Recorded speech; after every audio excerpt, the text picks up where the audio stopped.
Hi friends, எங்கள் மாமா வந்து வம்சாவில் வேலை பார்க்குறாங்க. அவங்க எனக்கு நிறைய ஸ்டேஷ்னரி வாங்கி கொடுத்தாங்க. பாப்பமா, ஒரு டிசைன் ரூலர் வாங்கி கொடுத்தாங்க.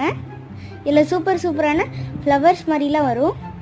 ஒரு 4 டைப் ஆஃப் லேபிள்ஸ் வாங்கி கொடுத்தாங்க. ஃபர்ஸ்ட் ஒன் பேண்டா, அப்புறம் இது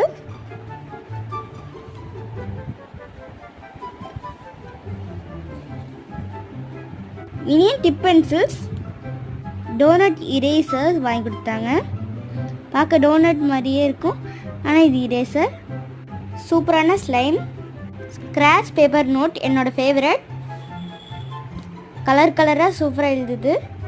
அப்புறம் பலூன்ஸ், ஒரு மண் சாக்லேட், பார்க்க கேப் மாதிரியே இருக்கும், ஆனால் இது ஒரு ஷார்ப்னர். இது எல்லாமே என்னோடய ஃபேவரட். தேங்க்யூ.